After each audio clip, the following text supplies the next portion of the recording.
पृथ्वी के मानचित्र के सबसे निचले सिरे पर एक ऐसा महाद्वीप स्थित है जहां कोई सीमाएं नहीं खींची गई, जहां किसी देश का झंडा नहीं लहराता और जहां समय भी बहुत धीमे चलता है। इस भूमि का नाम है अंटार्कटिका। ये दक्षिणी गोलार्ध में दक्षिण ध्रुव साउथ पोल के चारों ओर फैला हुआ वह रहस्यमयी महाद्वीप है जो चारों ओर से दक्षिणी महासागर सदर्न ओशन से घिरा है।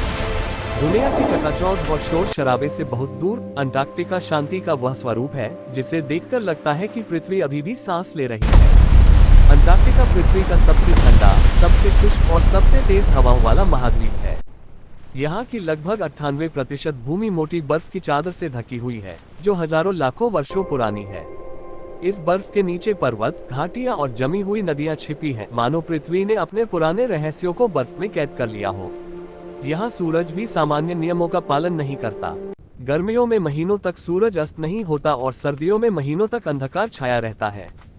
जब लंबे अंधकार के बाद पहली बार सूरज क्षितिज पर उभरता है तो बर्फ की अनंत परतें गुलाबी, सुनहरी और नीली रोशनी से चमक उठती हैं। उस क्षण ऐसा लगता है मानो प्रकाश स्वयं इस पवित्र भूमि का सम्मान कर रहा हो।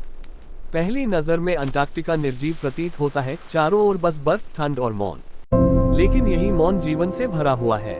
अंटार्कटिका के तटवर्ती क्षेत्रों में जीवन अपनी पूरी शक्ति के साथ मौजूद है। यहाँ के असली निवासी हैं पेंगुइन, कैंपर पेंगुइन, जो पेंगुइनों की सबसे बड़ी प्रजाति है। ठंडे तूफानों के बीच भी साहस से खड़े रहते हैं। सर्दियों में जब तापमान -60 डिग्री सेल्सियस तक गिर जाता है तब भी ये पेंगुइन अपने अंडों को अपने पैरों पर संतुलित करके त्वचा की तह में छुपाकर सुरक्षित रखते हैं। उस कठोर ठंड में ये दृश्य बताता है कि प्रेम और जिम्मेदारी बर्फ से भी अधिक मजबूत हो सकते हैं। एडेली पेंगुइन इसके विपरीत चंचल और शोर मचाने वाले होते हैं। वे छोटे छोटे पत्थरों से अपने घोंसले बनाते हैं और लगातार एक दूसरे से संवाद करते रहते हैं। उनकी आवाजें अंटार्कटिका की शांति में जीवन की चहल पहल भर देती हैं। बर्फ से ढके समुद्रों में वेडल सील बर्फ की चट्टानों पर आराम करते दिखाई देते हैं। उनकी आंखों में एक गहरी शांति होती है, जैसे वे इस जमे हुए संसार के रहस्य जानते हों। वहीं लेपर्ड सील तेज और शक्तिशाली शिकारी होते हैं जो इस कठोर पर्यावरण में संतुलन बनाए रखते हैं। अंटार्कटिका के आसपास का समुद्र जीवन से भरपूर है। यहाँ विशालकाय नीली व्हेल, जो पृथ्वी का अब तक का सबसे बड़ा जीव है, शांति से तैरती है। उनकी गहरी आवाजें समुद्र के नीचे दूर दूर तक गूंजती है, मानो महासागर स्वयं गीत गा रहा हो। हम्पबैक व्हेल और ओका किलर व्हेल भी इन ठंडे जल क्षेत्रों में देखी जाती है। इस पूरे समुद्री जीवन की नींव है क्रिल।